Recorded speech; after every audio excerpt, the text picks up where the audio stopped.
Hola, vamos a iniciar en un par de minutos.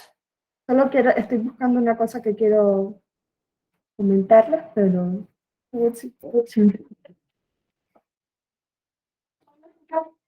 Hola.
Bueno, vamos a dar inicio a la sesión de hoy. Según la sesión de hoy, está dedicada al tema de tener un pensamiento crítico en los procesos electorales. Yo no me voy a referir a la propaganda política electoral. Creo que en algún momento lo han visto en algunas sesiones que han tenido en este diplomado, sino que me voy a centrar en que reflexionemos sobre un tema que se trató ayer. No sé si vieron la sesión del Tribunal, de Sala Superior del Tribunal Electoral, no sé cuántos de ustedes la vieron. Y se trató un tema de bastante relevancia durante los procesos electorales y del cual se ha venido hablando últimamente, como lo es la problemática que genera la implementación de acciones afirmativas. En este caso, pues la acción afirmativa estaba dirigida principalmente al tema de la paridad en gubernaturas, ¿no? No sé cuántos de ustedes tuvieron ocasión de ver la sesión del día de ayer, ¿la siguieron? ¿Alguien la siguió?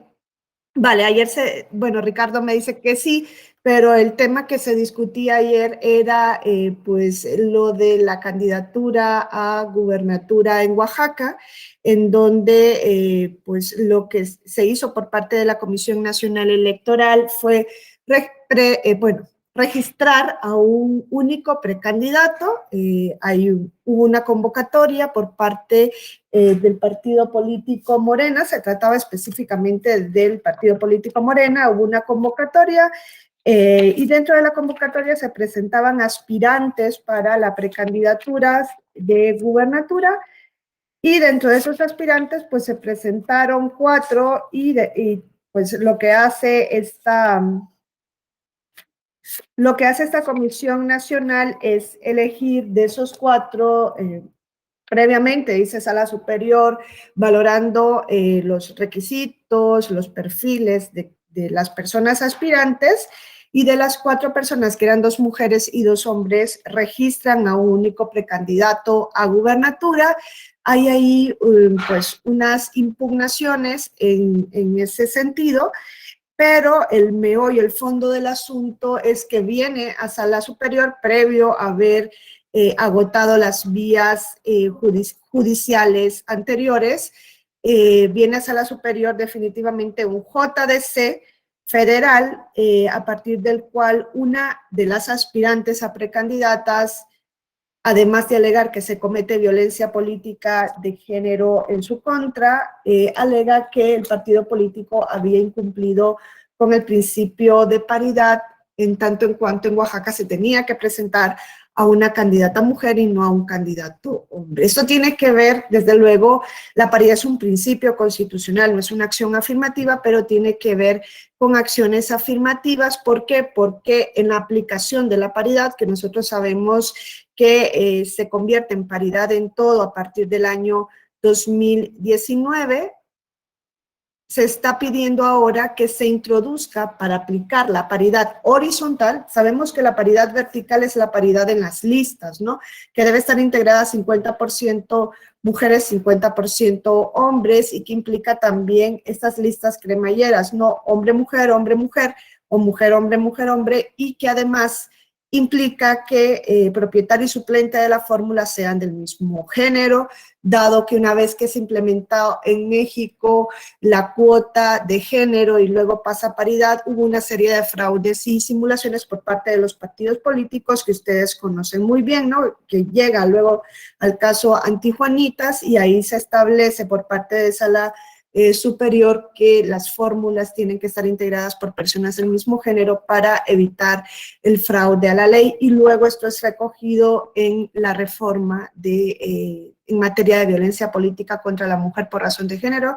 En el año 2020 esto es recogido ya definitivamente en la LEGIPE, ¿no? Se recogen todas estas cuestiones de género que se venían trabajando previamente por el Tribunal Electoral. Nos queda claro a día de hoy que debe existir una paridad vertical, pero ¿qué es esto? ¿No? Es como la integración de las listas que luego se refleja en la integración del órgano. Es más, ustedes tienen por primera vez una Cámara de Diputados y Diputadas integrada paritariamente. Aquí podemos discutir qué es paridad, ¿no? ¿Qué entendemos por paridad? Si tiene que ser exactamente 50-50, si puede haber paridad con un 60-40, ahí todavía también este tema está abierto a la discusión, pero esto sería la paridad vertical, ¿no? Ahora, a la par de esta paridad vertical, también debemos hablar de una paridad horizontal. La paridad es un concepto en construcción, y desde luego no solamente tenemos que exigirla al integrar las listas o al integrar órganos colegiados como los legislativos, sino que también se debe exigir para pues la dirección, ¿no? En algún lado de puestos en los cuales se visibilice más a la mujer. Y dentro de esto en el electoral se ha dicho los cargos uninominales. Sabemos que la primera vez que se introduce la paridad horizontal es en los municipios, y lo que estableció Sala Superior es que pues en los municipios de un estado deben estar integrados paritariamente. Es decir, si hay 5 municipios, 3 deben estar encabezados por una presidenta municipal mujer y 2 por hombres. En los municipios esto no generaba quizá un mayor detalle en tanto en cuanto estamos hablando de que lo podemos visibilizar desde una circunscripción estatal. Entonces, ahí se establecía que era más fácil, ¿no?, hacer la paridad horizontal. La dificultad se presenta, y esto lo vivieron ustedes en aquella sesión también tan emblemática de sala superior, en el caso, fue un recurso de apelación, el 116 diagonal 2020, no sé si se acuerdan de una sesión del año 2020, diciembre de 2020, en la cual una aspirante a gobernadora del estado de Michoacán, junto con otras organizaciones de la sociedad civil, habían acudido previamente al Consejo General del Instituto Nacional Electoral a solicitar que se emitieran criterios para garantizar el principio de paridad de género horizontal, ahora no solo en la postulación de presidencias municipales, sino en la postulación de gubernaturas. Recordemos que en el proceso electoral 2020-2021 se renovaron 15 gubernaturas. Entonces, lo que sucedió es que el Consejo General del INE no dio una respuesta a esta solicitud. Esto lo hago como panorama porque luego vamos a estudiar una sentencia que, si bien no se refiere a la materia de género específicamente, sí habla de inclusión de grupos en situación de vulnerabilidad, y lo importante, creo yo, es analizar quién tiene que emitir estas reglas, si esto le compete únicamente al legislador o si las autoridades electorales, administrativas y jurisdiccionales pueden entrar a regular algunas cuestiones que el legislador no ha regulado previamente. Esto tiene un alto impacto en los procesos electorales y tiene un alto impacto en nuestra democracia, que queremos que sea una democracia no nominal, sino una democracia sustantiva. En ese caso, si ustedes se acuerdan de la paridad en la gubernatura, entonces llegan ante el INE, le solicitan al INE que emita criterios o lineamientos para garantizar la paridad horizontal. El Instituto Nacional Electoral, pues lo que hace es dar una respuesta previa a partir del director general de Prerrogativas y Partidos Políticos, a quien no le correspondía emitir estos criterios. El Consejo General, que era el órgano aludido, no dice nada. El Tribunal Electoral le dice en un primer momento al Consejo General del INE que debía dar una respuesta a esta solicitud. Y se acordarán ustedes que en respuesta a esta solicitud y previo requerimiento del Tribunal Electoral, de Sala Superior del Tribunal Electoral del Poder Judicial de la Federación, efectivamente el Instituto Nacional Electoral emitió unos criterios, unos lineamientos, fue en el año 2020, para pues, regular un poco lo que es esta paridad horizontal en la postulación de gubernaturas. Y si se acuerdan, en este acuerdo del Consejo General del Instituto Nacional Electoral se emitieron los criterios siguientes. Se dijo que los partidos políticos nacionales debían registrar a candidatas mujeres en al menos 7 de las 15 gubernaturas que se iban a renovar en el año 2021. Dijo, en al menos 7, los partidos políticos tienen que presentar candidaturas de mujeres, y además estableció eso para el caso de los partidos políticos nacionales, y dijo, bueno, y para los partidos políticos locales tienen que cumplir una regla de la alternancia. Miren, esta regla de la alternancia es precisamente una acción afirmativa para cumplir o para potenciar el principio de paridad. La regla de la alternancia lo que significa es que se tiene que postular a candidaturas de un género distinto a quien ganó en ese cargo en el proceso electoral anterior. Me explico, sí. Por ejemplo, la regla de la alternancia en el caso de Ciudad de México sería: si ahora si estuviera gobernando un hombre, entonces en el siguiente proceso electoral, en donde salió electo un hombre como gobernador, deberían presentarse únicamente a candidatas mujeres para garantizar que se elija a una mujer. Si se elige a una mujer, en el siguiente proceso electoral se pueden presentar candidatas mujeres y candidatos hombres para que se elija pues aquel perfil que la ciudadanía considere más idóneo. Esa es la regla de la alternancia y eso el Instituto Nacional Electoral lo puso para el caso de los partidos políticos locales. ¿Por qué hizo la diferencia entre partidos políticos nacionales y partidos políticos locales?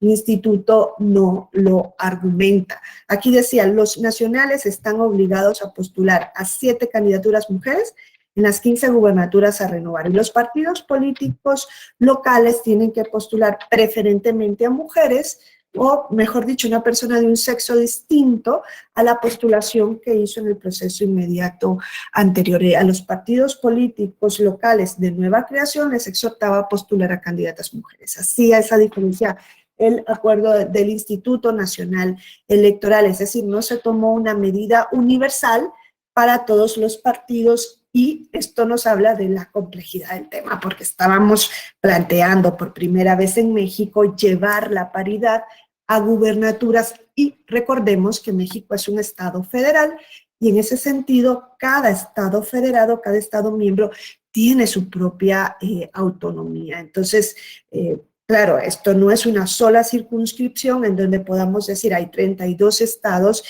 y 16 tienen que estar gobernados por mujeres y 16 por hombres. ¿Por qué? Porque cada estado tiene su propia autonomía y no podemos hablar de una única circunscripción. Esa era la problemática que se derivaba en cuanto a la paridad horizontal en gubernaturas que no se genera en el caso de la paridad horizontal en el caso de los municipios. Recordemos que este acuerdo fue impugnado, entonces este acuerdo vuelve a ser impugnado ante Sala Superior, lo impugna un partido político, lo impugna el Senado, la Cámara del Senado, y dice, esto no le corresponde al Instituto Nacional Electoral.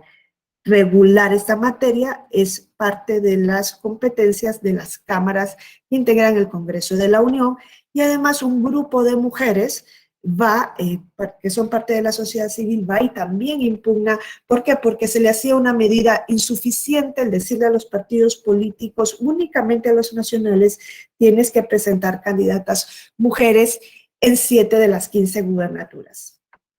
Esto llega a Sala Superior, ¿se acuerdan de aquella decisión de Sala Superior que fue pues en una sesión bastante controvertida? Fue una sesión larguísima, creo incluso que fue 12 de diciembre de 2020, Sala Superior en sus puntos resolutivos acuerda que se tiene que revocar estos criterios del Instituto Nacional Electoral y Sala Superior hace una argumentación bastante, por decirlo así,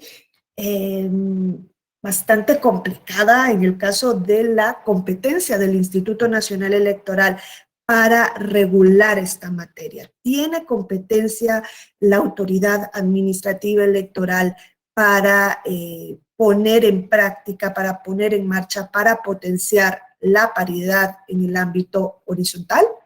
Y aquí la argumentación es compleja. Te dice en un primer momento que el Instituto Nacional Electoral excede su competencia reglamentaria para regular esta materia y luego esto entra en conflicto con criterios o precedentes previos que luego vamos a ver que el Tribunal Electoral, que Sala Superior precisamente ya había emitido. Se acordarán ustedes de la acción afirmativa indígena, en donde el Tribunal Electoral le dice al Instituto Nacional Electoral, muy bien que hayas regulado una acción afirmativa indígena, porque esto no lo ha hecho el legislador previamente y deriva de una obligación constitucional que tenemos las autoridades en México de potenciar los derechos político-electorales de este grupo. Luego vamos a ver de dónde podemos hacer derivar esa obligación que tienen los partidos políticos de presentar candidaturas inclusivas, pero aquí al Instituto Nacional Electoral se le dice, en el ejercicio de tu facultad reglamentaria, excediste, ¿no? Excediste en el ejercicio de tu facultad reglamentaria. ¿Por qué? Porque no desarrollaste una norma legislativa previa. Y aquí lo que le dijo el Tribunal Electoral al Instituto Nacional Electoral es que estaba incluyendo nuevos supuestos que como que modificaban, suplantaban o privaban de validez un ámbito que está reservado a la ley y que el Instituto Nacional Electoral no podía sustituir al legislador en el establecimiento de normas que debían regir, en este caso en el proceso electivo, hablando de paridad horizontal. Desde luego, pues yo creo que todos compartimos la opinión de que en el ejercicio de una facultad reglamentaria, pues no se deberían incluir aspectos que no ha previsto previamente el legislador. Es más, hay tesis en donde se establecen los límites que tiene la facultad reglamentaria, y uno de los límites es el principio de reserva de ley. Si hay una materia que en la Constitución está reservada exclusivamente a su regulación por ley, eso pues no puede ser regulado por reglamento. Eso es así, ¿no? Y es por eso que Sala Superior consideró que el Consejo General del Instituto Nacional Electoral, en este caso, al imponer a los partidos políticos obligaciones específicas y al haber regulado aspectos sustantivos no contemplados por el legislador, como esta presentación previa de medidas bajo las cuales se tenían que seleccionar a las candidaturas para cumplir con el criterio de paridad horizontal, extralimitaba las funciones del Instituto Nacional Electoral. ¿Y por qué Sala Superior le decía al Instituto Nacional Electoral que se había extralimitado en su facultad reglamentaria? Porque ustedes se acuerdan que a partir del año 2019, o que en una reforma de junio, una reforma constitucional de junio de 2019, se introduce en primer lugar, en el artículo 35 de la Constitución, el derecho de la ciudadanía a ser votada en condiciones de paridad. Se reforma la fracción segunda del artículo 35 y ahora se establece que es un derecho de la ciudadanía el ser votada en condiciones de paridad. ¿Y qué dice? Para todos los cargos de elección popular, si se tienen las calidades que establece la ley.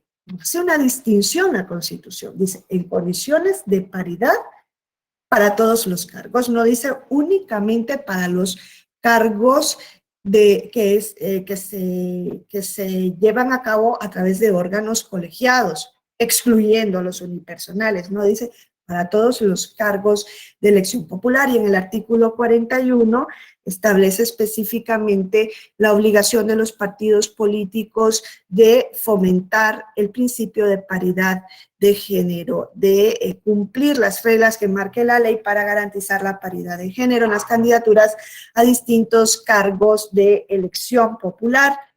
Si ustedes se acuerdan, en esa reforma o en ese decreto de reforma, hubo una disposición transitoria. Esa disposición transitoria segunda establece claramente la obligación del Congreso de la Unión de realizar las adecuaciones normativas correspondientes para observar el principio de paridad, y le da un plazo. En el decreto de reforma constitucional que establece esto que se ha venido en México a llamar la paridad en todo, le dice el poder de reforma de la Constitución, este poder constituyente permanente, ¿no? Le dice al Congreso de la Unión, tienes la obligación en el plazo de un año, a partir de la entrada en vigor de esta reforma, de regular todo lo correspondiente para observar el principio de paridad.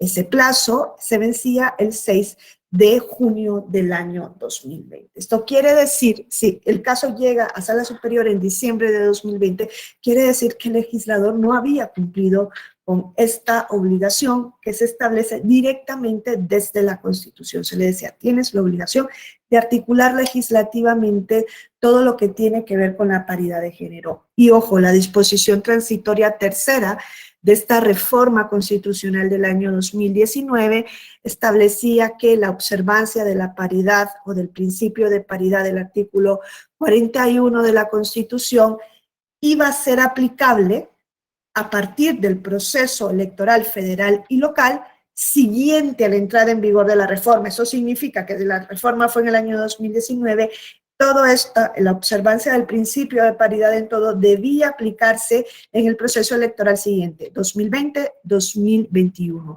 Asimismo, la disposición transitoria cuarta de este decreto de reforma nos decía que las legislaturas de las entidades en el ámbito de su competencia debían llevar a cabo también las reformas correspondientes para observar el principio de paridad. Entonces, aquí lo que se establecía es una competencia directa, y no solo una competencia directa, sino una obligación directa para el legislador federal y local de regular todo lo relacionado con la paridad. Y vuelvo a repetirles, cuando se establece en el artículo 35 el derecho de la ciudadanía a ser votada en condiciones de paridad para todos los cargos públicos, el constituyente, el poder de reforma de la Constitución, y en este caso ya la Constitución, porque es la reforma una vez aprobada, es parte de la Constitución, no hace una distinción, no hace excepciones, no dice la ciudadanía tiene derecho a ser votada en condiciones de paridad únicamente para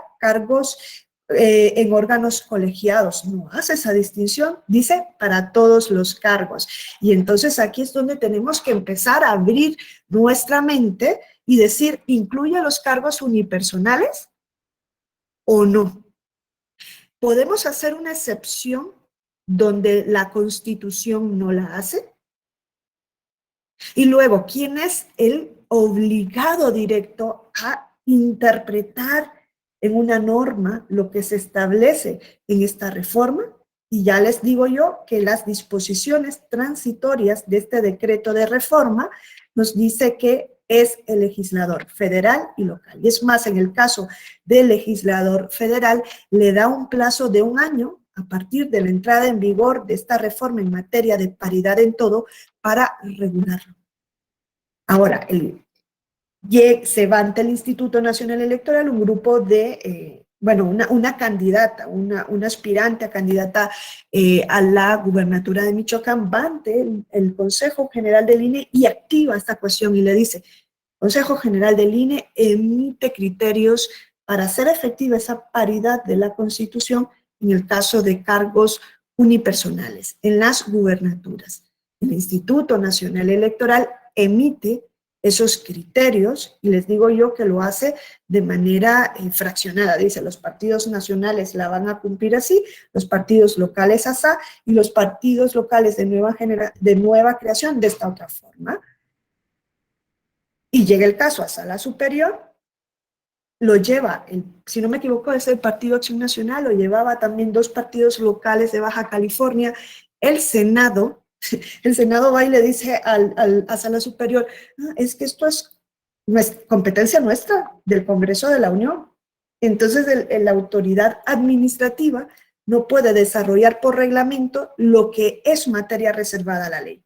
Sala Superior dice en su sentencia, si ustedes la leen, esta es SUP-RAP el 116, del cual se habló ayer en la sesión diagonal 2020 y acumulados, dice, así efectivamente, esta es una facultad del Instituto Nacional Electoral. Pero claro, el punto es este. Esto es una facultad, perdón, del legislador federal, pero claro, el punto es este. ¿Qué hacemos cuando el legislador, que es la autoridad obligada, no ha cumplido con su obligación? ¿Qué hacemos cuando el legislador no ha regulado esta materia para el cargo unipersonal? En este caso, la autoridad administrativa electoral se tiene que quedar de brazos cruzados. Porque claro, miren, si vamos a reglamentar algo, si la autoridad administrativa va a ejercer la facultad reglamentaria, es reglamentar una ley. Pero si no existe la ley, pero existe la obligación,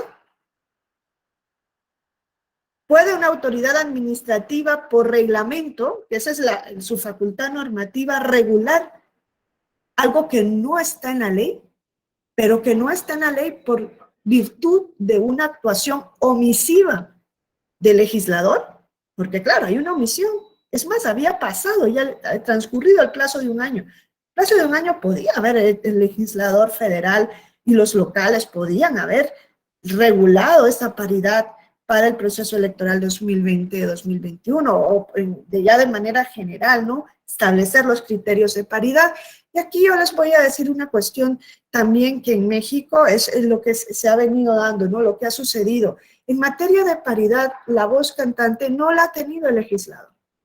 No ha sido el legislador el que ha introducido en materia de paridad criterios que rigen a día de hoy, como la alternancia en las listas, las fórmulas integradas por personas del mismo género. Esto no lo ha introducido el legislador, ni incluso esa violencia política contra las mujeres por razón de género ha sido algo que ha introducido el legislador. Esto lo ha venido haciendo a golpe de sentencia el Tribunal Electoral del Poder Judicial de la Federación a raíz de los argumentos que le presenta la ciudadanía, incluso la paridad horizontal en presidencias municipales. Esto no lo introdujo el legislador, lo ha hecho la autoridad jurisdiccional electoral. Y luego el legislador ha recogido posteriormente esos criterios previos emitidos por jurisprudencia del Tribunal Electoral, con lo cual lo hecho por el órgano jurisdiccional parece que ha estado bien, ¿no? Porque el legislador luego lo hace suyo.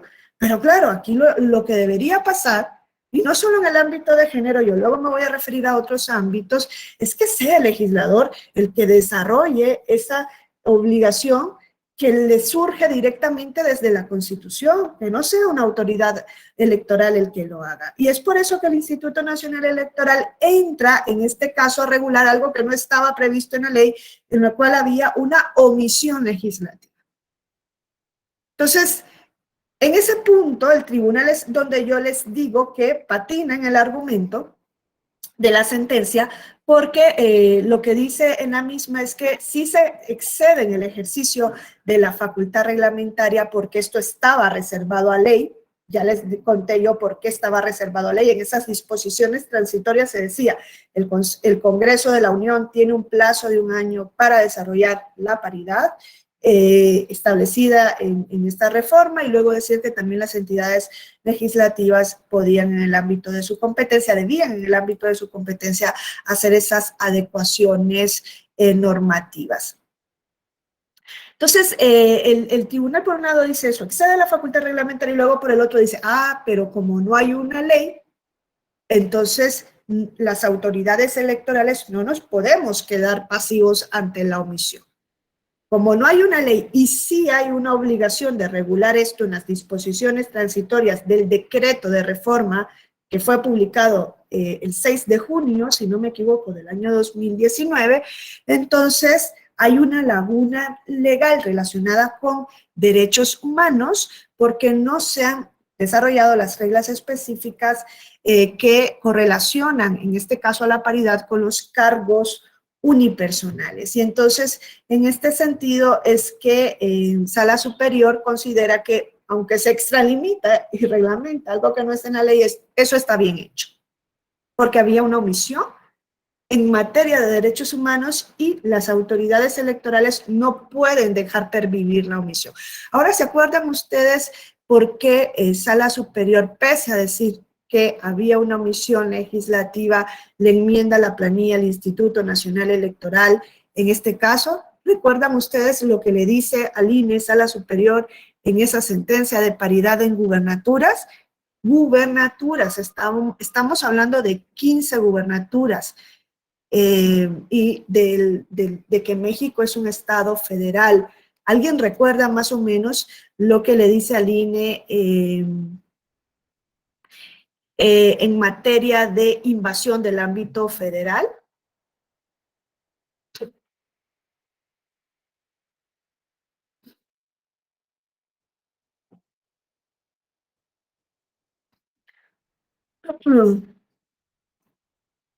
A ver, como les decía yo, en la Constitución mexicana se establece que México es una federación. Ergo, el artículo 41 de la Constitución, en la base quinta y apartado C, base quinta, apartado C, artículo 41, base quinta, apartado C, se establece que corresponde, como es una federación, corresponde a los organismos públicos electorales, a los OPLES, organizar los procesos electorales locales, lo que incluye, desde luego, el establecimiento de requisitos que se deben cumplir para que una persona sea registrada como candidata. En este sentido es que, Sala Superior enfatiza que en principio es a los OPLES a quienes corresponde regular todas las reglas relacionadas con las candidaturas para la renovación de cargos que correspondan a la entidad. La gubernatura corresponde a la entidad. Nosotros sabemos que quien regula todo lo relacionado con elección de gubernatura es el OPLE.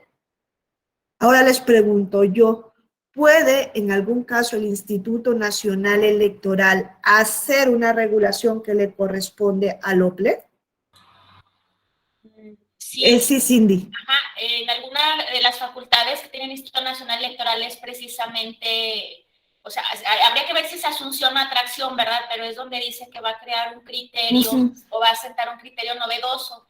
Nada más que no sé si ese fue el criterio que utilizó la sala en esa determinación que usted dice. Sí, exactamente, Cindy, es exactamente. Muchas gracias. Eso es lo que le dice Sala Superior al INE. Miren, yo les digo que el argumento de esta sentencia es bastante engorroso. Primero le dice, a ver, INE, por facultad reglamentaria no podías regular algo que estaba reservado a la ley, porque en las disposiciones transitorias se dice que es el Congreso de la Unión y en su caso las legislaturas las que deben adecuar la paridad de género que se establece a partir de la reforma del 2019. Luego le dice, como no hay ley, pues tú no podías reglamentar. A continuación le dice, pero como era una omisión legislativa, porque debía haber una ley, porque eso está en la Constitución y no la había, y es en materia de derechos humanos, ok, pues se acepta que entres a reglamentar. Una argumentación ahí que va y viene. Luego le dice, podías reglamentar, pero como se trata de entidades federativas, esto le corresponde al OPLE. Entonces tú podías reglamentar en lugar del OPLE de cada una de las entidades donde se iban a renovar gubernaturas, solamente si ejercías la facultad de atracción que también está prevista en la Constitución, en el artículo 41, base quinta de la Constitución, y en la LEGIP. Hay una facultad de atracción donde te subrogas en lugar del OPLE para regular determinada materia, ¿no? Ahí se establece que el INE puede ejercer facultad de atracción para conocer cualquier asunto que sea competencia de un organismo público electoral. Entonces, es aquí donde Sala Superior entiende que el INE, al haber emitido estos criterios, rompe el pacto federal.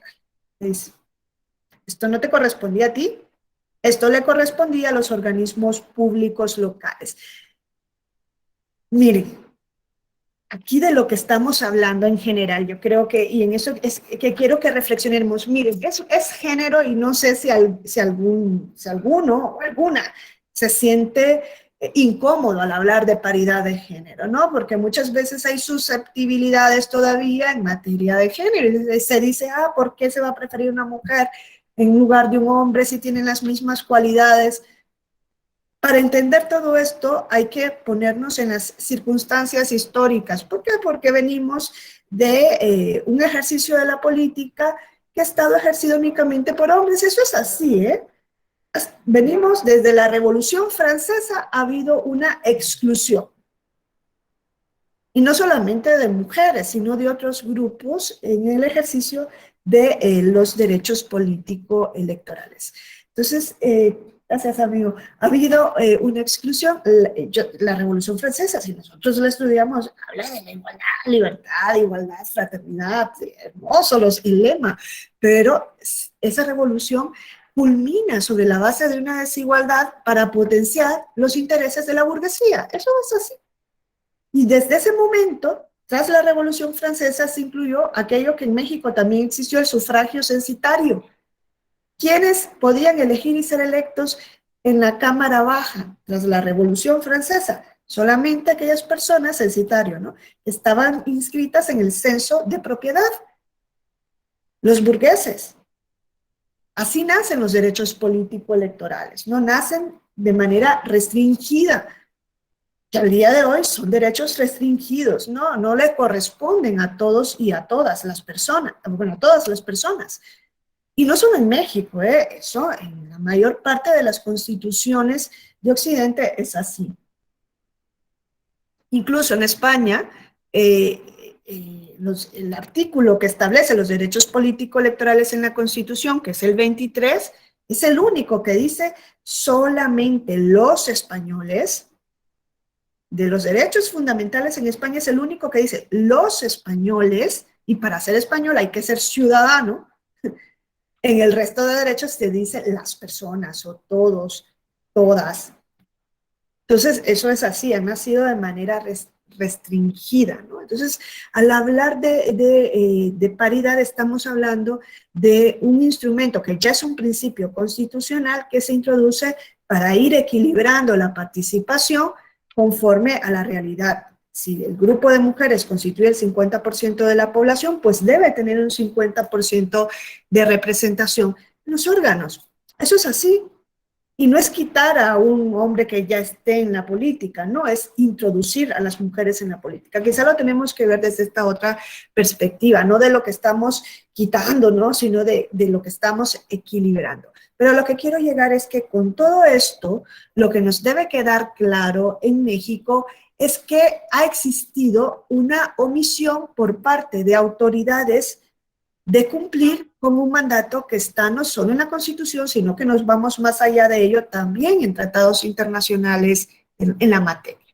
Aquí, en el caso de México, era evidente, a partir de la reforma constitucional del año 2019, en los transitorios del decreto de reforma publicado en el Diario Oficial de la Federación de 6 de junio de 2019, se le decía al Congreso de la Unión y a las legislaturas regula lo relacionado con la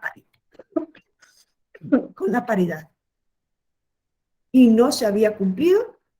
Y les puedo decir que a día de hoy solo 2 legislaturas han cumplido con regular lo relacionado con la paridad en cargos unipersonales. 2. Imagínense, o sea, y si no cumple el legislador, ¿qué hacemos? ¿Nos quedamos ahí a esperar a que cumpla? Pues no ha cumplido. Nos da igual. Y claro, entonces aquí es que las autoridades administrativas, no sé si alguien aquí trabaja en un OPLE o en el Instituto Nacional Electoral, tienen una obligación que deriva del principio de igualdad y de no discriminación de la Constitución de cumplir con esto que está establecido en la norma fundamental. Entonces, claro, aquí el tribunal, es una sentencia bastante complicada en la argumentación, pero el tribunal le dice al INE, tú solo podías cumplir con esa omisión si atraías la facultad del OPLE, ergo le dice, la facultad era de los OPLES, no lo hicieron, INE lo hiciste mal. Ahora, ¿por qué el INE no ejerció la facultad de atracción? Eso es algo que yo no me aclaro todavía, o sea, sabiendo que hay una facultad de atracción y que esto es una materia de los OPLES. ¿Por qué el INE no lo hace? No lo sé. Pero el caso es más engorroso. Entonces dice el Tribunal Electoral, el INE lo hizo mal. Por tanto, yo no puedo emitir aquí un criterio en plenitud de jurisdicción, porque si yo actúo en plenitud de jurisdicción, me subrogo en la competencia de un órgano competente. Y el INE era incompetente porque no hizo facultad de atracción. Entonces dice, yo en plenitud de jurisdicción, ¿no vieron esa sesión? Es que yo decía, no entiendo, o sea, hasta lo tuiteé y un amigo me escribió y me dijo, te van a echar si es que no dijeron eso. Y dije, que sí lo dijeron. Y nadie sabía, ni ellos mismos, lo que dijeron. Si se acuerdan, los mismos magistrados tuvieron que suspender para aclararse.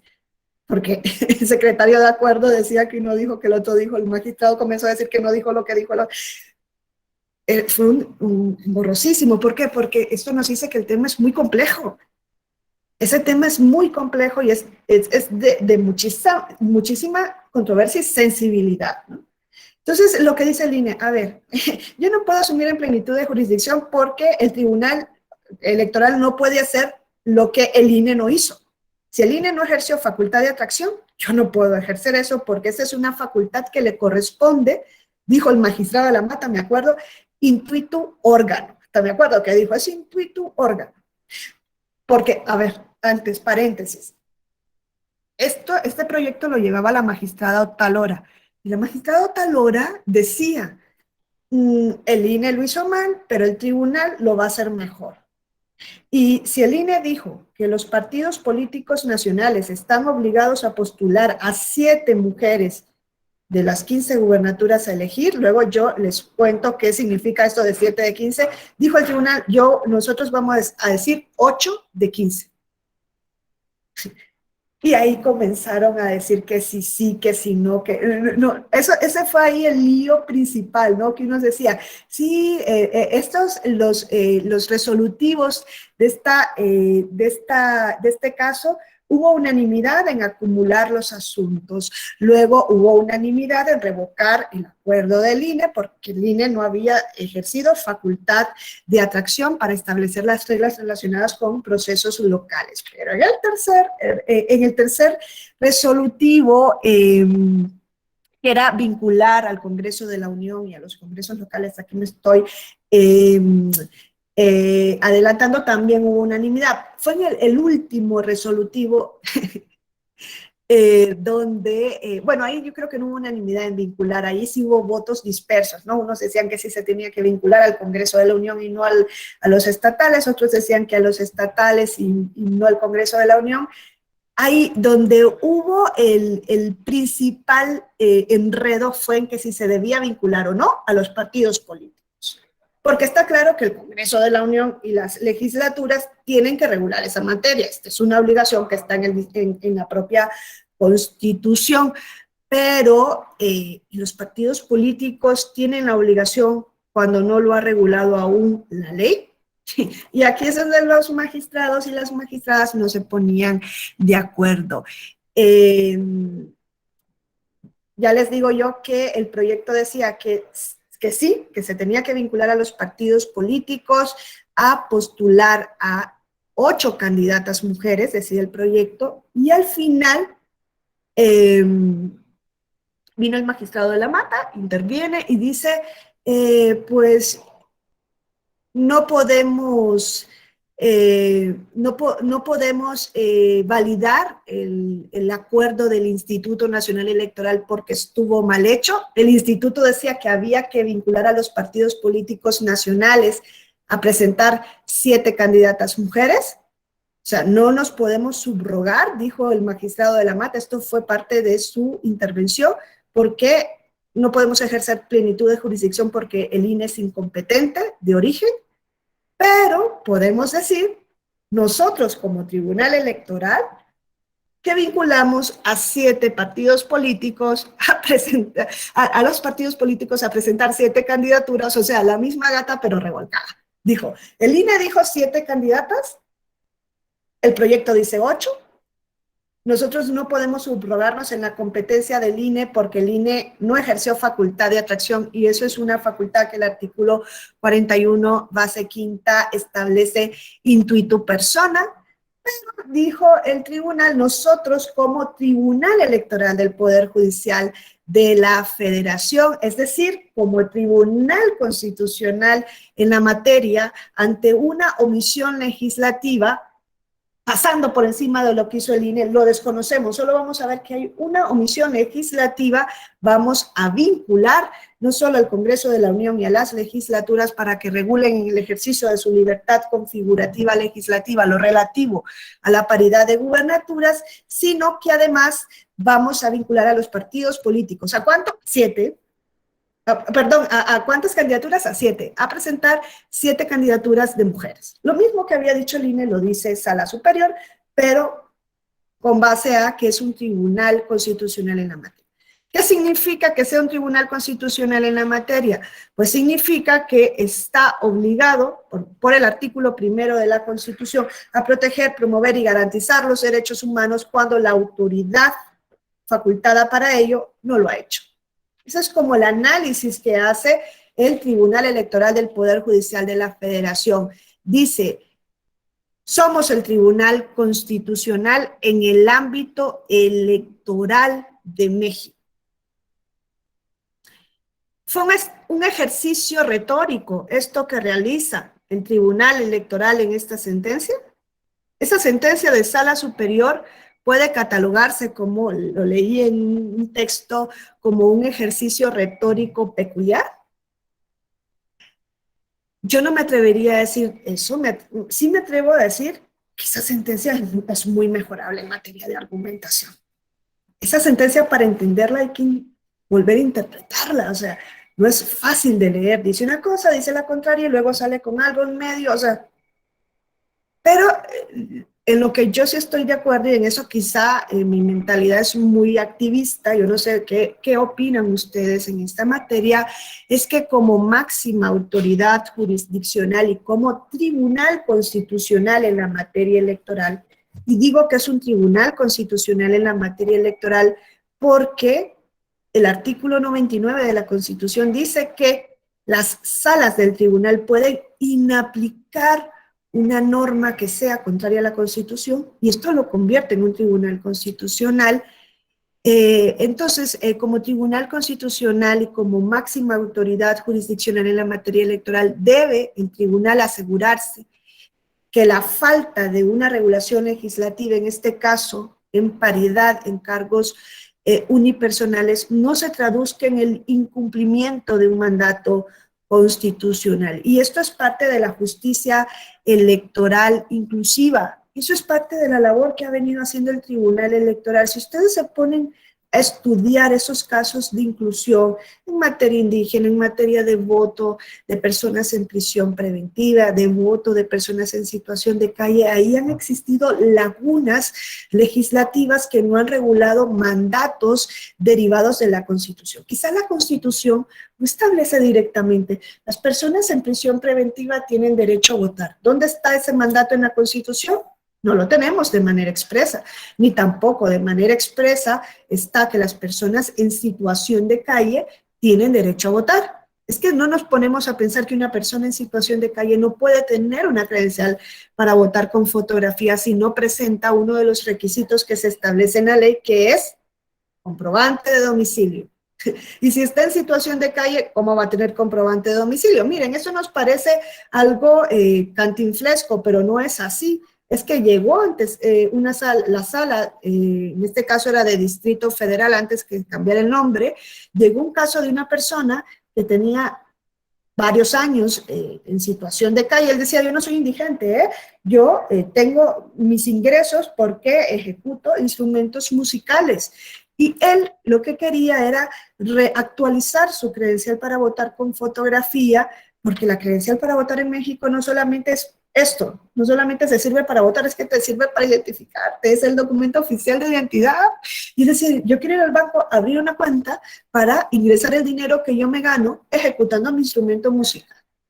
Y no puedo, porque fui ante el módulo de atención ciudadana y me dijeron que el reglamento, ¿no? Para tener la actualización de la credencial para votar, a ellos les dice que yo debo presentar un comprobante de domicilio y yo no lo tengo. ¿Y qué le dijo la autoridad administrativa aquí a la persona? Le dijo, mira, la ley dice que debes tener un comprobante de domicilio. Tú no tienes domicilio, ergo no puedes nunca tener la actualización de tu credencial para votar. Eso es ser extremadamente formalista. ¿Queremos ser extremadamente formalistas? Aquí está. Es que yo no lo tengo. Pero la ley aquí no hace excepción. Esto es como en el caso de la paridad. La ley dice ser votada en condición de paridad para todos los cargos. Pero como no dice expresamente unipersonales, entonces es que no podemos entender eso. Porque nos hemos conformado con ser eso, formalistas, literales. Parece que todavía tenemos a Montesquieu hablándonos aquí en el oído, porque Montesquieu, ¿qué decía? El órgano judicial es un ser inanimado que se limita a pronunciar la palabra de la ley.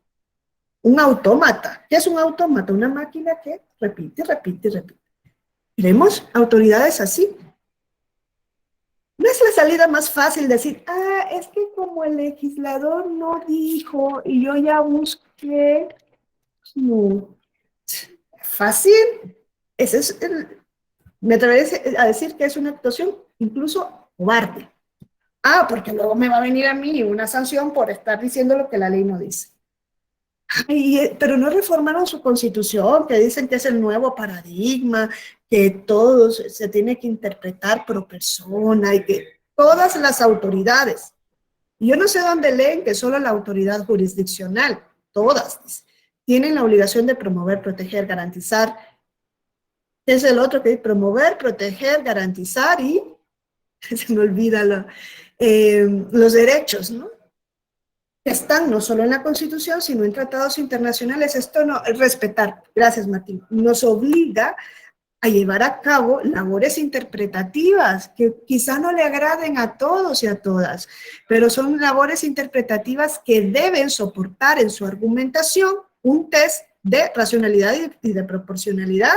Y eso implica que todas las autoridades, cuando asumen su función, deben tener claro que tienen una obligación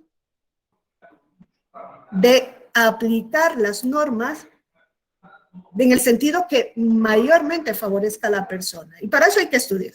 Y para eso hay que jugársela. Y miren, esta sentencia, yo ya les digo que podría haberse elaborado de una mejor manera. Pero el caso no era fácil. No justifico que luego haya salido como salió o que la sesión haya sido como fue. Pero el caso no es un caso fácil. Pero claro, frente a eso está esta otra actitud de vanguardia, que en este caso asumió al tribunal, que no la vi ayer en la sesión, y que a mi juicio, ayer se perdió una oportunidad para seguir en esta misma línea de vanguardia y de decir, hay que llevar la paridad a todos sus efectos, al último límite. Y si ya nos cruzamos la barda diciendo, INE, hiciste algo que no podías hacer, o sea, que no lo hiciste bien, porque no asumiste la facultad de atracción. Pero aún así, y aunque hay una omisión legislativa, yo como tribunal constitucional en la materia voy a entrar a decir que los partidos políticos están obligados a presentar a 7 candidatas mujeres. Miren, eso todavía no era, se quedaba atrás, porque habían unas ciudadanas que argumentaron, llevaron medios de impugnación ante el tribunal diciendo, dice el INE que los partidos nacionales deben presentar a 7 candidatas mujeres para las 15 cargos de gubernaturas y esto es insuficiente. El tribunal se queda en esa insuficiencia. ¿Por qué? Porque no le dice al INE, en 7 entidades, solo mujeres. Lo que dice, tú vas a presentar 15 candidatos, porque son 15 gubernaturas, y tú eliges las 7 gubernaturas donde postulas a mujeres. ¿Creen ustedes que podría pasar, que esto es otra cosa que pasó cuando se introdujo la paridad en 2000, bueno, las acciones afirmativas desde las reformas del COFIP del 90, que los partidos políticos dijeron, yo voy a presentar 15 candidaturas para renovar 15 gubernaturas, de eso, ahora el tribunal dice que en 7 tengo que postular mujeres, las postulo donde yo sé que tengo mayor votación o las postulo donde sé que voy a perder. ¿Qué creen que hicieron los partidos?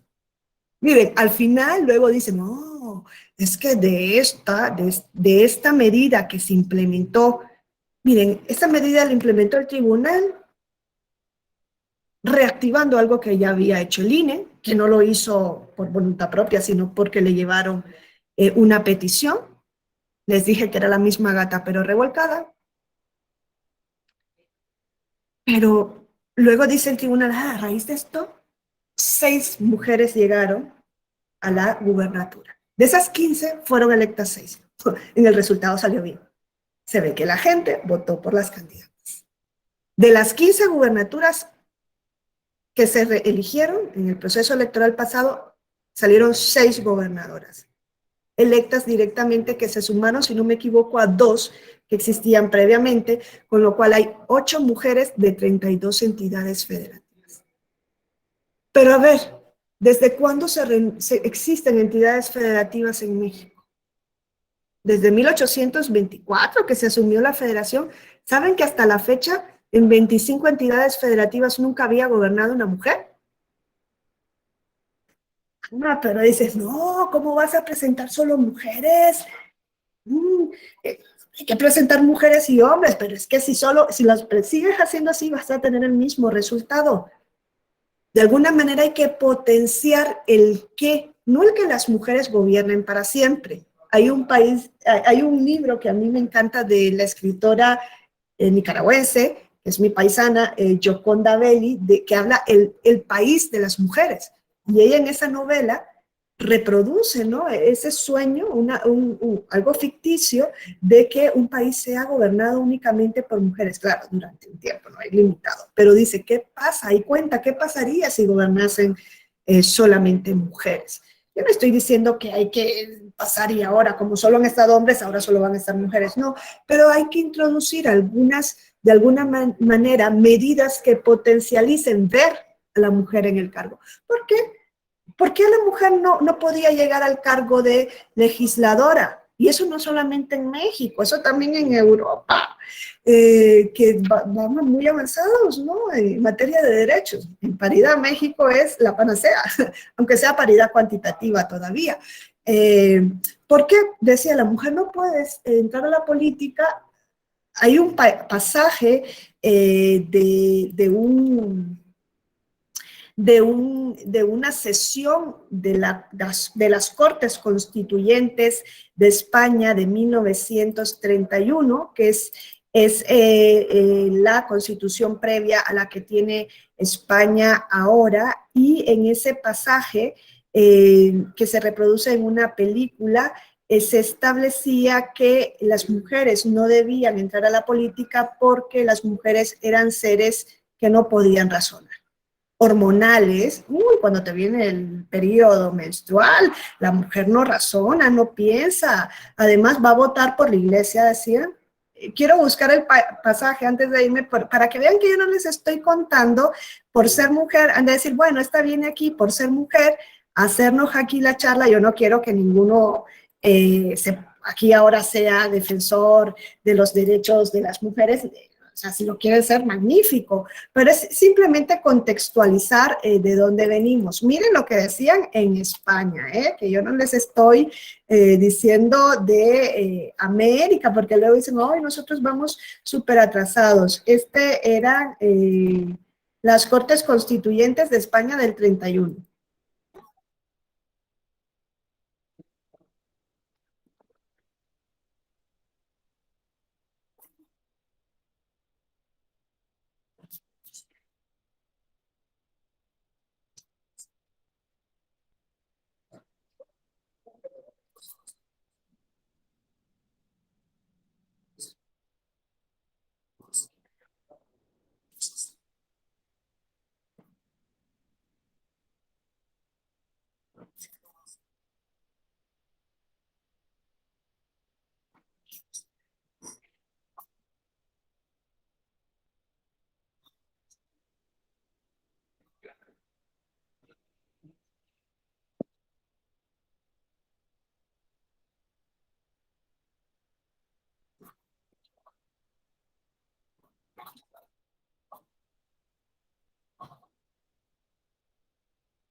Entonces, como ven, esto no es algo que venga de México, es que esto es algo como de la humanidad, ¿no?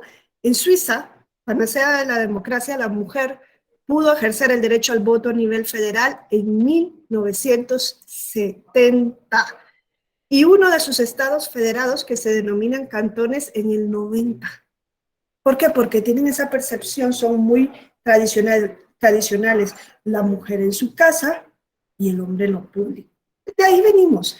Entonces, a mi juicio, esa actuación que hace aquí, esta decisión que toma aquí Sala Superior, aunque es engorrosa, le da 1000 vueltas, al final deja vivo lo que el INE había dejado, pero dice, no, no lo dice el INE, lo digo yo. Y les digo, es insuficiente, porque no decía que los partidos políticos estaban obligados a postular mujeres, solo a mujeres en determinadas entidades. Claro, para eso hay que hacer un análisis de cuáles son las entidades en donde las mujeres están en una posición de invisibilidad mayor.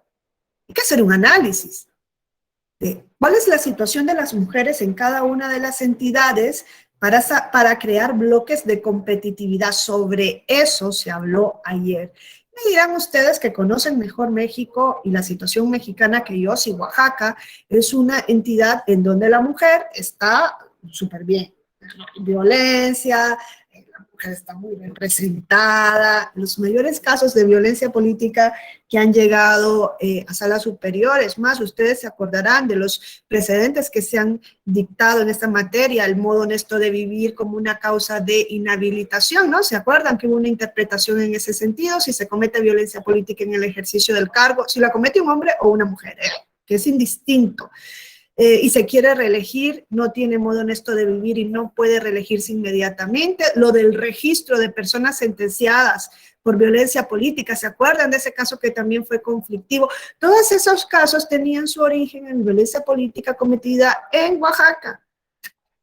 Y la primera sala que conocía era Jalapa, que ha sido una sala muy activa en materia de violencia política contra la mujer por razón de género. Lo que nos quiere decir que en Oaxaca la posición de la mujer en la política es todavía endeble. La mujer puede llegar al cargo, pero la nueva resistencia es violencia política. Ojo, la violencia política no solo la ejercen los hombres, la ejercemos mujeres también. Esto no es solo el hombre ejerce violencia, solo el hombre se resiste a ver a la mujer en la política. No, lo desdichado es que mujeres también reproducimos ese patrón. Y lo reproducimos con cuestiones que a veces las tenemos normalizadas.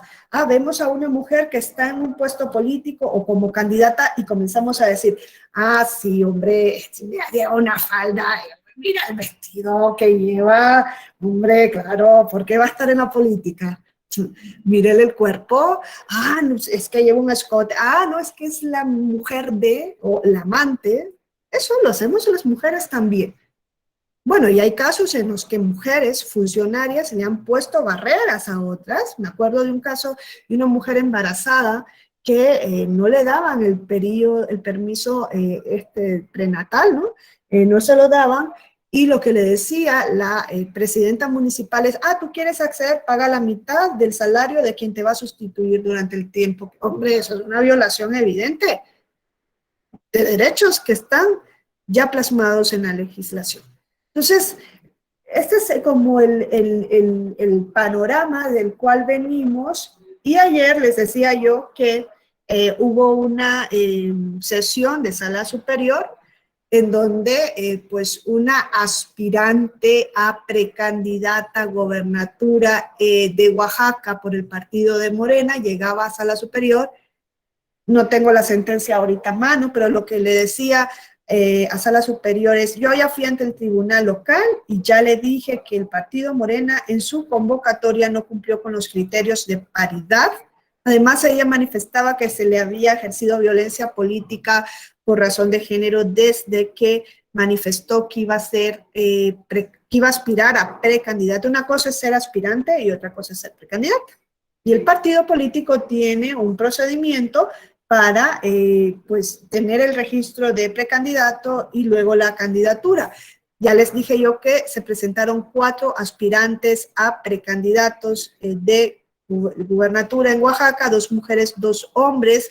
La Comisión Nacional Electoral de Morena estudió los perfiles, dice Sala Superior en su sentencia, y decidió que solamente un candidato, Salomón Jara, ¿no?, que es senador, si no me equivoco, cumplía los requisitos e inscribió un precandidato único, y eso lo permite el Estatuto de Morena.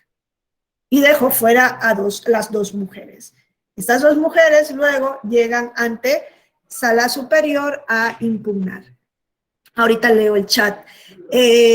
Ahora, lo que más o menos dijo Sala Superior, lo digo porque quería tener la sentencia en mano, pero solo me sale un extracto. Ayer la tenía y no sé cómo se me fue la liga que tenía abierta. Pero lo que le dice aquí Sala Superior es, a ver, este proceso es 2021-2022. El Instituto Nacional Electoral emitió criterios, los lineamientos para renovar, son 6 gubernaturas las que se renuevan en 2022. ¿Y qué dijo el Instituto Nacional Electoral en materia de paridad horizontal? ¿Por qué? ¿Por qué es horizontal? Les digo yo, porque esto no es integrar listas, es un solo cargo el que se va a renovar, gubernatura. ¿Qué dijo? Son 6. Entonces, los partidos políticos tienen que proponer 3 mujeres y 3 hombres. Pero no dijo en qué estados. Dijo, ok, lo mismo de antes, ¿no? En 3 de esos estados que se van a renovar gubernaturas, los partidos van a proponer 3 candidatas mujeres. ¿En cuáles? En los que ellos decidan. Y se ve que Morena, pues, no decidió que en Oaxaca iba a haber una gobernadora, una candidata a gobernadora mujer. No lo decidió en Oaxaca. Y puso un precandidato, que es el candidato ahora, Salomón Jara, ¿no? Y ese es el caso que le llega en términos sencillos a Sala Superior. Y Sala Superior dice, a ver, en su momento se tenían que haber impugnado los lineamientos del INE, que los emitió, si no me equivoco, por aquí lo tenía, esos lineamientos del INE los emitió, creo que fue en septiembre del año 2021. Ya llovió, dijo, ese es acto jurídico, pues ya válidamente celebrado y firme. Eso yo no me puedo meter. Luego, dijo, el partido político tenía una convocatoria y se podía haber impugnado la convocatoria del partido político, donde no decía que ahí se iba a proponer una mujer. Y ya llovió. Estamos ya para iniciar campañas, ¿no? ¿En cuántos días inician campañas en gubernaturas? En breve, ¿no? Ya. Como el 3 de abril en Aguascalientes. Sí, yo creo que es el 3 de abril y gracias, Cindy. Sí, ya vamos a iniciar campaña. Ahora, a mí la sentencia, ahorita que estoy ya como más tibia hablándoles, estoy encontrando algún razonamiento en la sentencia, que es el magistrado de la Mata. Pero la sentencia yo dije, tenían la oportunidad aquí de decirle al partido Morena, propon la candidata. Es mi mano rectificar. Estoy entendiendo ahorita que les cuento un poco el razonamiento, porque ayer estaba yo que no entendía nada. Pero eso es lo que le dicen, ¿no? A ver, ya esos plazos fenecieron. ¿Qué hago ahora? Le dices a la superior, a la recurrente, que fue candidata a aspirante a la precandidatura de gubernatura. Es una senadora también. Y le dijo, ¿qué hago yo?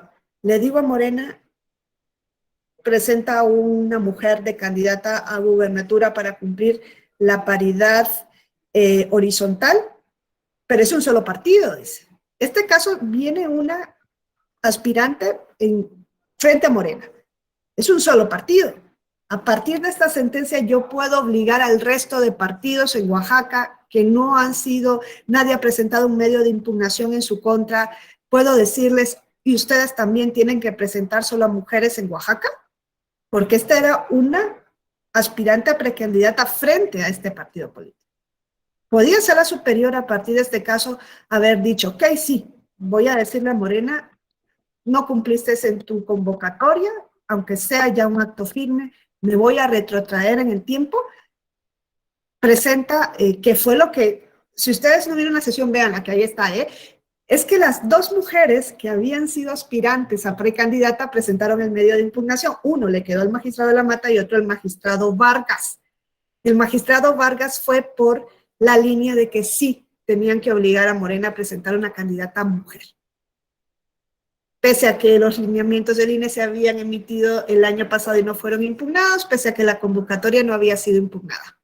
Y fue por la línea de potenciar la paridad horizontal conforme a los precedentes del Tribunal Electoral. En cambio, el magistrado de la Mata, que conoció del otro caso de la otra mujer aspirante, dijo no podemos obligar ya a Morena a cambiar su candidatura porque es un solo partido político, no vamos a garantizar que en Oaxaca solo se presenten a mujeres, a menos que obliguemos a todos los partidos que contienden. Eliseo, y voy a leer el chat. Sí, Eliseo. Eliseo. Hola. Perdón, buenos días. Sí. Me fue la manita. Ah, ok, vale. Entonces, lo que dijo, a ver, en el chat dice, hay partidos que ni siquiera ocuparon el porcentaje de su financiamiento. Oh, miren, otra cosa, para fortalecer también eso, es una práctica de los partidos en fraude a la ley. En Tabasco, muchos procedimientos especiales sancionadores por violencia de género fueron porque no les dieron licencia en sus centros de trabajo para irse a la campaña. Eso es que la violencia no solamente es violencia, es una conducta que impida que las mujeres puedan participar en la política, y una de esas conductas pueden ser actos como este. No solamente creamos que es la conducta de agarrar a la mujer, golpearla, no, es que la violencia puede ejercerse de distintas maneras. Entonces, Eliseo, creo que dejaste abierto el micrófono. Bueno, entonces habían dos sentencias contradictorias ayer, dos sentencias que se contradecían en sala superior. Eran las dos aspirantes a precandidatas de Morena, las dos mujeres, llegaron, una le corresponde a un magistrado, la otra al otro. El magistrado de la Mata dijo, no, es que no hacemos nada. Si obligamos a Morena, eso no garantiza que en Oaxaca solo se presenten candidatas mujeres. Y luego dijo, se trata de un solo estado. ¿Cómo obligamos a los otros 5 si esto no se ha impugnado? Eso no es materia de la impugnación. Y yo pensaba ayer, hombre, pues solo Oaxaca, obliguen solo a Oaxaca. Si ustedes les dicen ahí, a veces en la sentencia van hasta el Z, porque es un tribunal constitucional en la materia, pues haber interpretado aquí. Y yo creo que lo fuerte de este caso está en lo siguiente. De esas 6 gubernaturas que se van a elegir ahora, dentro de unos meses, nunca ha gobernado una mujer. En esas 6 nunca ha gobernado una mujer. 1, 2. De esas 6 legislaturas, solo una, que creo que es Hidalgo, ha regulado en materia de paridad horizontal. Cuando la disposición transitoria desde 2019 les dijo, legislaturas, regulen. Cuando la sentencia de Sala Superior de diciembre de 2020 vincula a los congresos estatales a regular lo relacionado en paridad en gubernaturas, ¿han cumplido? Estamos en 2022, solo Coahuila y Hidalgo han cumplido, y el resto, y una elección, cada elección, Aguascalientes, creo, Tamaulipas, pues muy quitados de la pena y no cumplieron. ¿Y qué pasa? Nada. Cindy. Muchas gracias. Mire, doctora, en este sentido, precisamente es donde uno se pregunta, o sea, hay sentencias, hay determinaciones, pero ¿y el seguimiento y el cumplimiento? O sea, ¿qué caso tiene que exista una determinación, que se establezcan derechos, si finalmente la Sala Superior no va a dar seguimiento, o se tiene que culminar a los congresos locales? Aquí en Aguascalientes ya se legisló, pero digo, si es desde entonces, pues ya cambiaron las legislaturas, hay nuevos legisladores y se sigue cargando ese vicio por ese lado. Ahora, ¿y no puedes contar en Aguascalientes cómo se legisló? Esos serían 3. Sí, pues sí se estableció que debe de haber alternancia entre la postulación de candidaturas. En cuanto a RP, por ejemplo, se estableció que los distritos, o bueno, que se debe postular en primer lugar a mujer, si en la vez anterior se postuló a hombre. También se estableció que no pueden postular mujeres en los distritos con menos, perdedores. En los distritos perdedores o en los lugares perdedores, sino que tienen que ser mujeres. Y sí se legisló también tema de violencia política en razón de género, lo de los partidos locales también, de las prerrogativas. Ahorita está precisamente la propuesta en el Congreso de implementar, pero todavía está como propuesta apenas de reforma, de poner entre los requisitos para registrar candidaturas que presenten su declaración 3 de 3, la declaración patrimonial de intereses. Sí ha habido, pero como dice usted, o sea, en otros estados, ¿qué es lo que ha estado pasando? Entonces, o sea, parecería que se queda como letra muerta.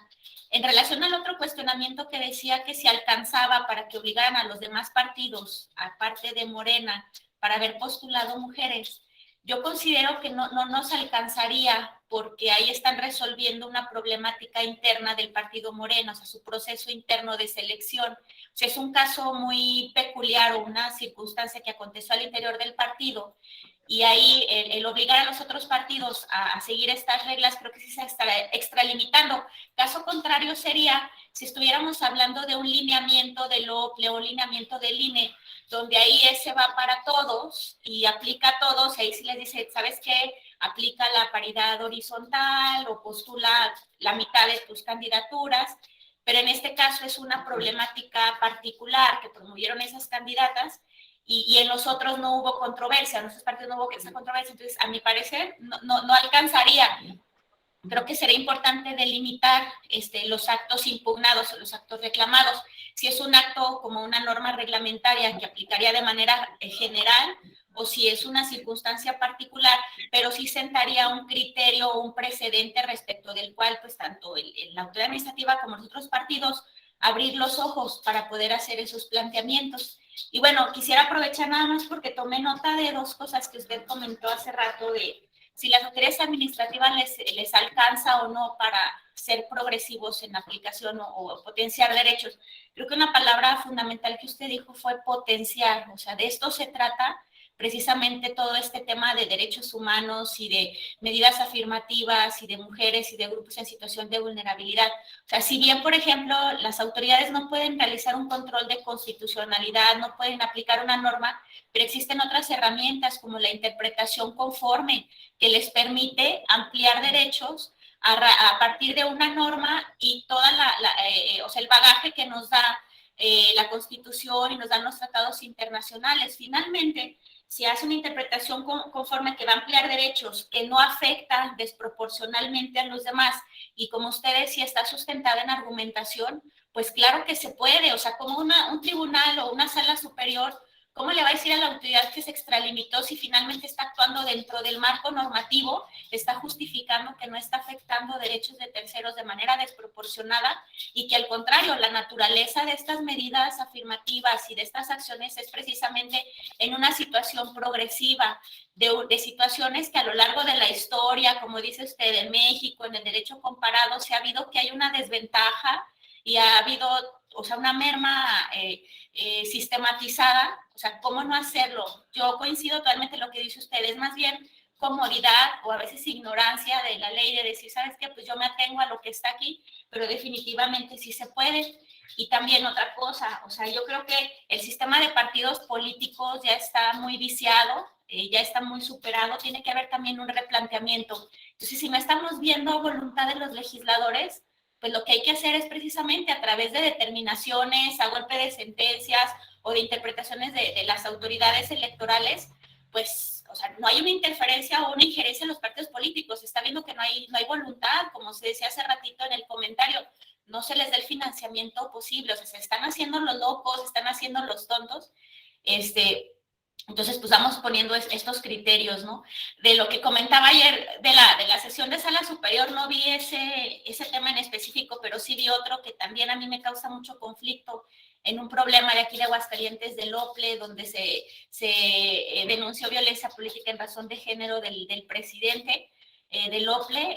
Yo esperaba pues una determinación de fondo y finalmente terminan diciendo que es una cuestión que se debe remitir al órgano interno de control, cuando lo hemos visto en infinidades de foros, de cursos, donde dice la violencia en razón de género, o sea, puede ser administrativa, puede ser electoral, puede ser penal, o sea, esa sola conducta puede tener varias vertientes.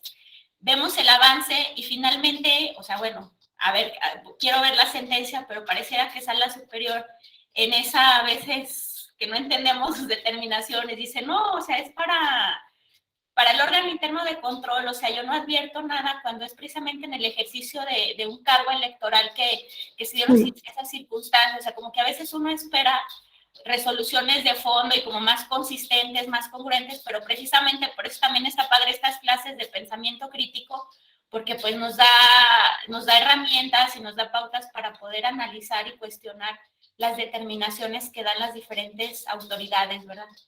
Eso sería mi intervención. Gracias.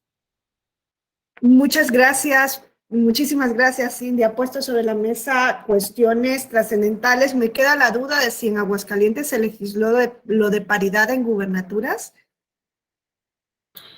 De gubernatura no, Todavía no. De gubernatura no. Ajá. Pero exactamente, si las autoridades electorales, como establece bien Cindy, no pueden llevar a cabo ese control de constitucionalidad o de convencionalidad, pueden hacer interpretación conforme. Eso lo pueden hacer, claro. Esto amerita conocimiento y amerita el querer hacer la labor, ¿no? Y muchas veces, y hay cuestiones que llegan al órgano jurisdiccional que dices, por Dios, pero eso lo podían haber evitado previamente. Todo eso es materia de derechos humanos, es sumamente sensible. Me acuerdo de un caso de Guadalajara, donde, fíjense el caso, una persona, un hombre, tuvo un accidente de tráfico, fue atropellado, creo, fue arrollado por un carro, quedó en estado vegetal permanente. El hijo de este hombre quería actualizar la credencial para votar con fotografía de su padre, que estaba en estado vegetal permanente, para ir ante la Seguridad Social y tramitar su pensión. Sucedía que ahora este hombre tenía que vivir en la casa de su hijo y que tenía que cambiar la dirección en la credencial para votar. Se va ante el módulo de atención ciudadana y lo que le dicen los funcionarios es, la LEGIPE permite en algún caso que un tercero pueda entregar ante el módulo de atención ciudadana la documentación de una persona que no se pueda trasladar por algún impedimento físico, a fin de que los funcionarios vayan a la casa del titular o la titular de la credencial y realicen el trámite de actualización. O sea, hay un impedimento físico, pero esto tiene que contar en certificados médicos, ¿no? Entre otros. Entonces le dicen, sí, hay un artículo, no sé si es del ahorita es el 135, no sé, hay un artículo de la LEGIPE que establece esta posibilidad. Entonces dijeron los funcionarios, por ese artículo yo puedo ir a la casa de esta persona que está en estado vegetal a llevar a cabo el trámite y no lo sabían. Le pidieron una opinión al secretario técnico del INE. El secretario técnico del INE dice, efectivamente, el secretario técnico dice, efectivamente, aquí en los expedientes consta que este hombre está en estado permanente, estado vegetal permanente. Sí, conforme a la LEGIPE, funcionarios se tienen que acercar a su domicilio a realizar el trámite, porque no puede ir físicamente. Pero el artículo de la LEGIPE reglamentado por el INE dice que cuando se acerca el funcionario tiene que preguntarle al titular si tiene una voluntad espontánea, real, de llevar a cabo el trámite. Y si no tiene esa voluntad, no lo puede llevar a cabo. Entonces, en este caso, dijo el secretario normativo, tiene que ir el funcionario del módulo de atención ciudadana a la casa del titular de la credencial y preguntarle si tiene su voluntad de hacer el trámite. Estás hablando de una persona en estado vegetal. ¿Qué voluntad puede tener? Como no la pueden manifestar, y si no la manifiesta, dijo el secretario, entonces no pueden llevar a cabo el trámite. Le dan una hojita de JDC y que se vaya al órgano jurisdiccional. Porque nosotros como administrativos no tenemos que hacer una interpretación conforme. Imagínense el tamaño del caso. O sea, lo que se quería era actualizar la credencial para que el hijo pudiese ir a cobrar la pensión de un señor que está en estado vegetal permanente. Madre mía, esto llega a la Guadalajara y la Guadalajara los puso de vuelta y vuelta. Y les dijo, es que esto lo tiene que hacer la autoridad administrativa. ¿Cuánto tiempo ha perdido aquí? Y dinero, esta familia, porque no pudieron hacer una interpretación. Es que no pensemos solamente en el trámite, es lo que se pierde detrás. Bueno, por eso es un llamado, ¿no?, de atención. Ahora, lo que decía Cindy tiene razón, o sea, daba esta sentencia. Pues no, miren las conclusiones del caso, lo que dice la sentencia del magistrado Lamata. Es que este proyecto fue publicado el 25 de marzo, previamente. Y decía, si bien Morena, en el marco del procedimiento interno de selección de la candidatura a gubernatura de Oaxaca, se ajustó a la normatividad aplicable en materia de paridad, lo cierto es que se limitó a su cumplimiento formal o cuantitativo.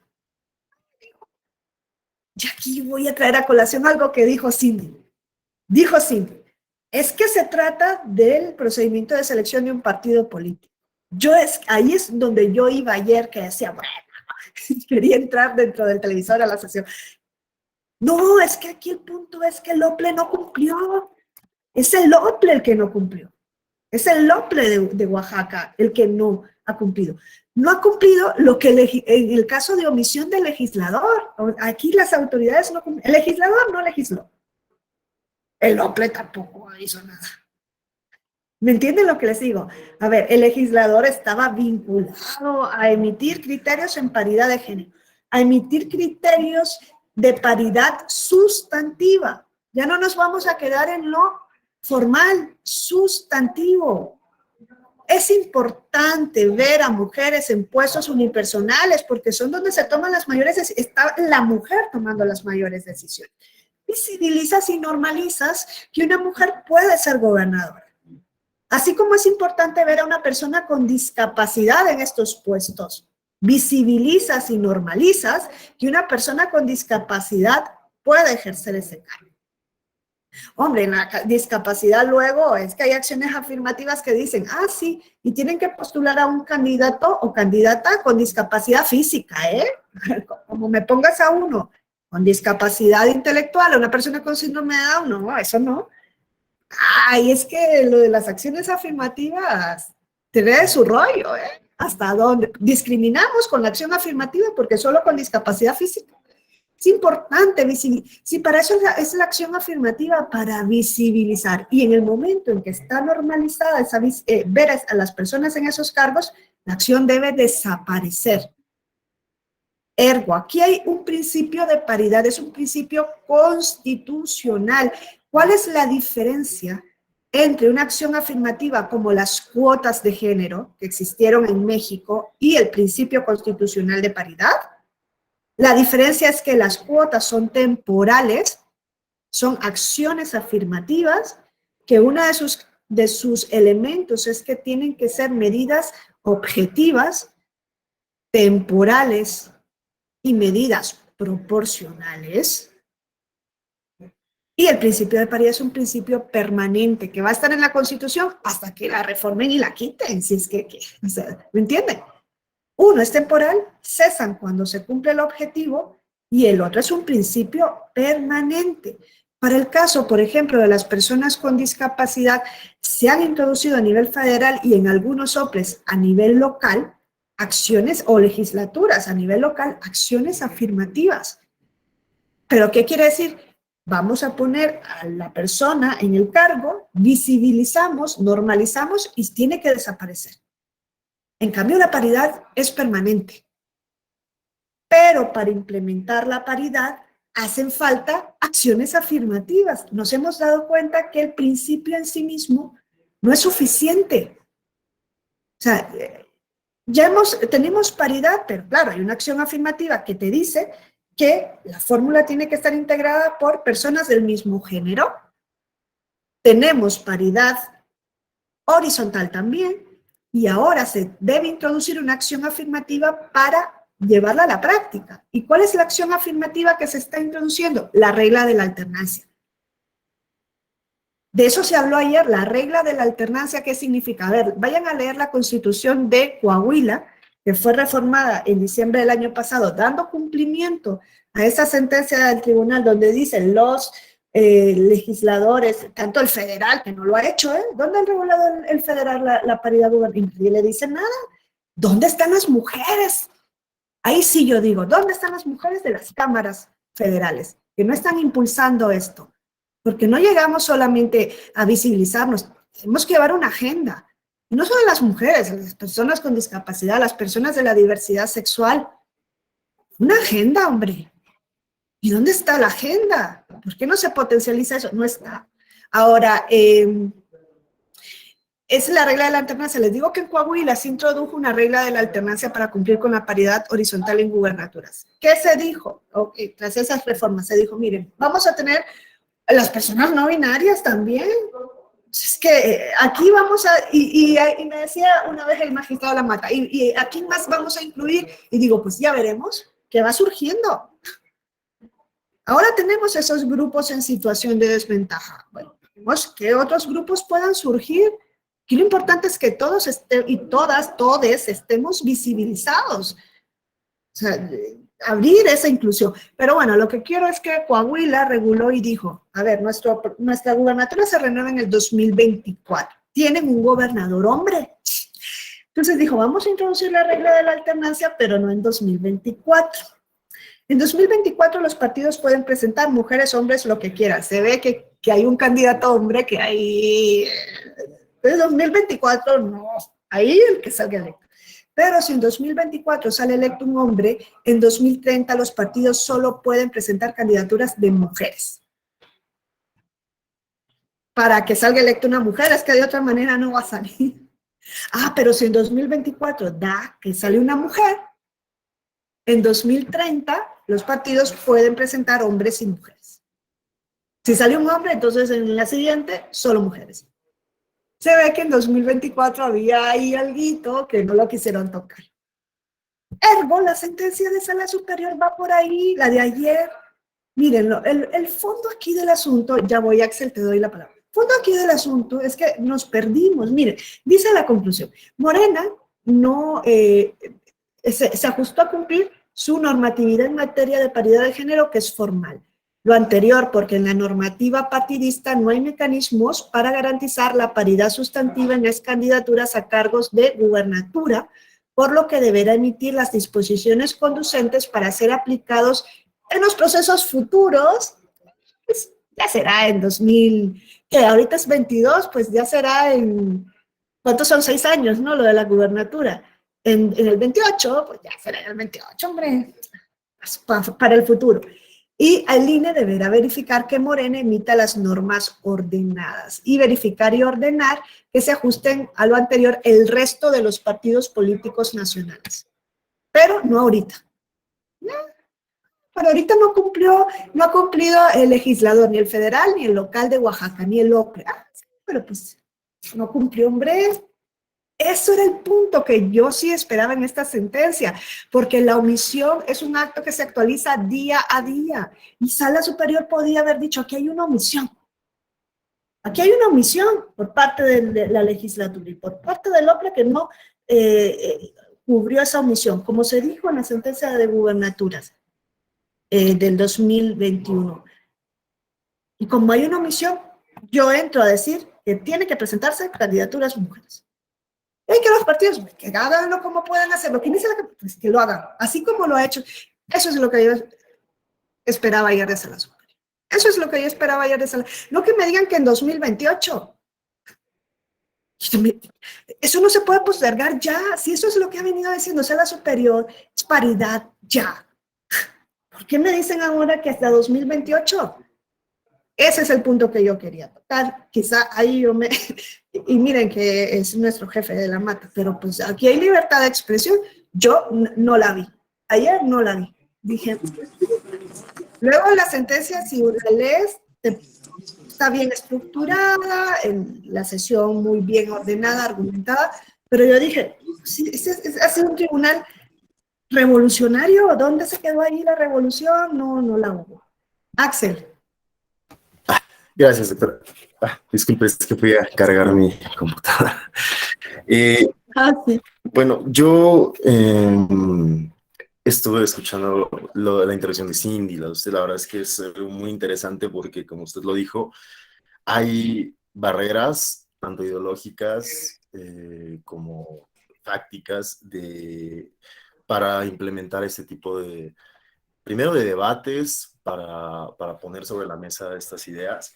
Y digo, a lo mejor puede ser que desde eso mismo, y bueno, algunas experiencias que he tenido, me tocó hacer el proyecto de protocolo para la violencia política, para atender la violencia política de género en Aguascalientes, coordinador de igualdad sustantiva para tramitar los procedimientos sancionadores por violencia política de género en Oaxaca. Justo como usted dice, todo eso, la verdad es que ha sido parte del debate y de la realidad que me ha tocado ver. Y por lo mismo, justamente hablando del pensamiento crítico que tenemos y tratamos de implementar con los en los debates y con las ideas que se ponen, justo pienso que parte del problema de todo esto que estamos viviendo es tanto en la regulación, este déficit y vicios que hay al momento de legislar. O sea, simplemente, como usted dice, el artículo 35 dice condiciones, solo todo en condiciones de paridad. Para llegar a esas condiciones no necesariamente tiene que ser un legislador quien ponga o sea el medio a través de el OPLE puede llegar a hacer lineamientos. Los partidos políticos están obligados constitucionalmente para crear condiciones de paridad. Esas condiciones no necesariamente son las acciones afirmativas de las cuotas, pueden ser realmente hasta el hecho de que una condición en paridad, ok, vamos a elegir mujeres, porque nos corresponde este distrito por los bloques de competitividad, pero lo están eligiendo los hombres. Esas no son condiciones de paridad. Me parece que si una dirección de un partido político no es paritaria, no hay condiciones de paridad para elegir una candidatura. Desde ahí pienso que llega el trasfondo de no entender la ley, de no aplicar un pensamiento crítico a lo que se está legislando, a lo que se está proponiendo. La misma reforma en materia de violencia política de género fue, no sé, o sea, la verdad creo que la hicieron muy rápido, creo que no se pensó bien, porque tanto los soples como el instituto, como las salas y los tribunales tienen problemas para aplicar este intento de tropicalizar un protocolo a una ley. No se ha hecho una correcta legislación, se ha escuchado a expertas en el tema, no se ha pensado críticamente cómo vamos a aplicar estas medidas y cómo vamos a mejorar estas condiciones que vienen desde la Constitución. Pienso que es lo que quiero poner sobre la mesa y le agradezco muchísimo. Gracias, Axel. Muy interesante desde la práctica, ¿no? Que nos pone también de frente sobre estas cuestiones. Entonces, a ver, mi clase yo le iba a dar de otra cosa, pero visto lo que pasó ayer, dije, no, es que estas cosas, estas situaciones hay que ponerlas sobre la mesa. Se dejó apuntado ayer que la paridad se tiene que, caso por caso. Creo que es postergar el tratar temas que son inminentes. Y no solamente me refiero a paridad, me refiero a cualquier tema con relación a la inclusión. Hoy tenemos, como bien decía Antonio, personas no binarias. Eso es un tema también. Miren, yo he escuchado comentarios de, y ahora es no binaria. Sí, vamos a ver mañana. Eso ya está aquí. Hay que regularlo. Las personas trans... O sea, miren, la misma violencia política contra la mujer por razón de género es una violencia cis. Se puede incluir a las mujeres trans, se debería incluir a las mujeres trans, porque son mujeres. Esto no podemos dar un tratamiento de mujeres clase 1, mujeres clase 2. Y no he encontrado yo una decisión del tribunal hasta el día de hoy que diga realmente aquí hay violencia política contra mujeres trans y se van a aplicar los mismos criterios establecidos en esta reforma. Entonces, son cuestiones que están ahí presentes. Esta sentencia de ayer pues me puso a pensar, ¿no? Y a reflexionar sobre estos criterios, como dice Antonio, en el caso de Nuevo León, Sala Superior, sí dice, hay una omisión. Es que de ahí partimos, de la omisión de nuestros legisladores. Es que los legisladores, poder mayoritario, son los obligados, son nuestros representantes y no están cumpliendo, y no pasa nada, como no pasa nada en otras cuestiones trascendentales para nuestros países, pero vamos a seguir dejando que no pase nada. O sea, no pensemos que, Sala Superior ayer no lo decidió, pero es que esto lo tenía que haber decidido el legislador y luego el OPLE. Es que dice, el partido tuvo su normativa conforme a lo que hay. Si quizá que no era el punto del partido. Por eso es que, dice, los magistrados dijeron, los de mayoría dijeron, es que no podemos a través de este caso contra un partido tomar otra decisión. No, es que lo vieron como el partido, no, esto nos traía de frente que no es el partido, es la omisión que está detrás. Bueno, y con Cindy ya cerramos. Perdón, nada más, precisamente ayer en este asunto que le digo de BPG, pudo haber sido un pronunciamiento en relación a una mujer trans, o sea, es las ganas que nos quedamos de verlo.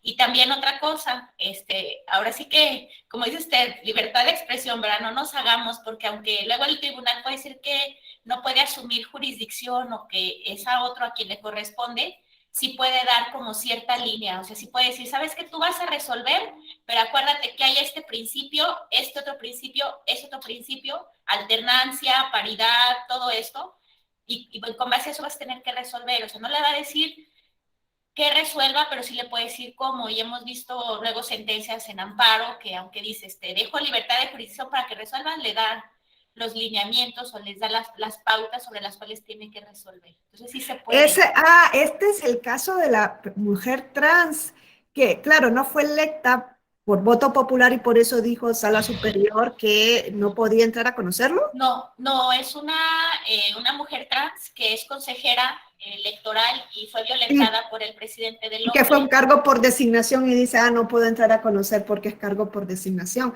¿Es el subrep 1, diagonal 2022? No, es por BPG, violencia política. Sí, es por violencia política. Estoy viéndolo y dice revocar por no ser materia electoral y remitir el expediente a la Contraloría del OCLE para que investigue la falta y decide votar así porque las denuncias no estén, o sea, la denunciante no ostenta un cargo de elección popular, no ejerce un derecho político electoral y no ejerce un cargo que encuadre en el supuesto de excepción para ser materia electoral.